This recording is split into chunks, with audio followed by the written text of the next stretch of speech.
እኔ ጉዳይ ምላሽ ካላገኘ መዘዙ ምን ይሆናል ብለህ ትገምታለህ? አገሪቷ ትፈርሳለች። ይሄ ፊንፊኔ ጉዳይ አሁን ዛሬ የመንግስት አፈናን ፈርተው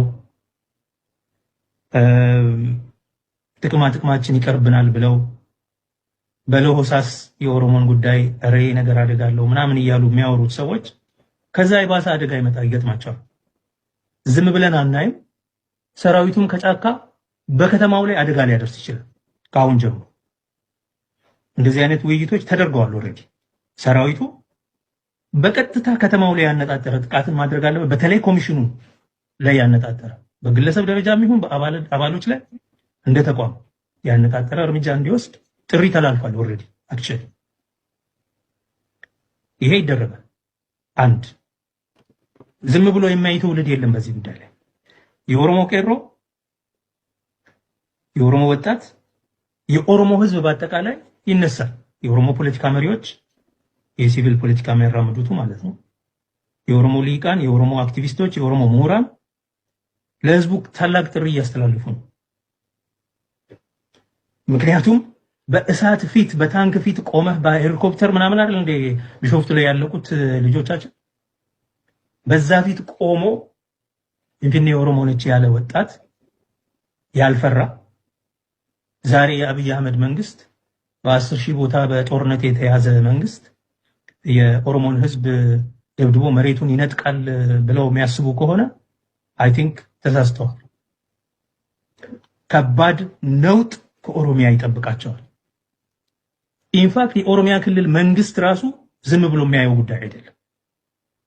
የኦሮሚያ ክልል መንግስት የሽመልስ አብዲሳ መንግስት ዝም ብሎ የሚያየው ጉዳይ አይደለም እና የኦሮሞ ምሁራን፣ የኦሮሞ ልሂቃን፣ የኦሮሞ ወጣቶች በአጠቃላይ የኦሮሞ ህዝብ ሙሉ በሙሉ ወደ ስራ መግባት አለበት።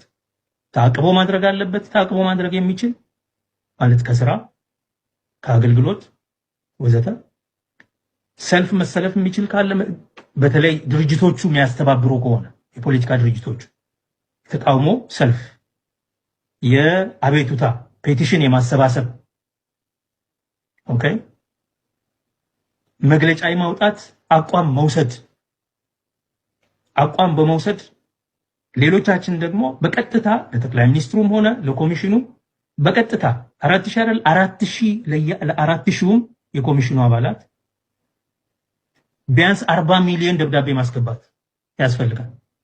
እያንዳንዳችንን ስለሚመለከት ማለት ደብዳቤ ማስገባት ያስፈልጋል። ታሪክ ይወቅሰናል። ደብዳቤ መጻፍ የሚያቅተው ሰው የለም። ኢሜይል መጻፍ የሚያቅተው ሰው የለም። ቴክስት ማድረግ የሚያቅተው ሰው የለም። 40 ሚሊዮን ቴክስት መላክ ይቻላል። የኦሮሞ ህዝብን ማድረግ አለበት። የምትወስኑትን ተወስኑ ይሆናል፣ ነገር ግን በእኛ ፍቃድ አይደለም የሚለውን ለማስቀመጥ ለታሪክ አንድ ነገር ወርውር ያለው ለማለት አንድ ቴክስት፣ አንድ ኢሜይል፣ አንድ ደብዳቤ መጻፍ በቂ ነው። ፐብሊክ ሌተር በየሚዲያው ላይ መጻፍ አለባቸው። የኦሮሞ ሚዲያ አካላት፣ የኦሮሞ ጋዜጠኞች በሙሉ አንድ አቋም ይዘው አቋማቸውን መግለጽ አለባቸው በዚህ ጉዳይ ላይ። የአማራ ሚዲያ ምናምን የሚሉ የአዲስ አበባ ክልል ነው ሚዲያ የሚባል ተቋም ተሰብስቦ እንዴት ለኦሮሚያ ትሆናለች በኦሮሚያ ስር ትተዳደራለች ተብሎ ሐሳብ ይቀርባል ብሎ መግለጫ አውጥቷል እየተራገመ።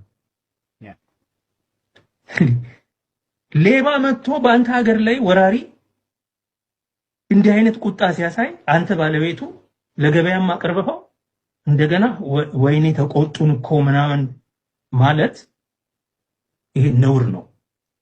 ነውር ነው።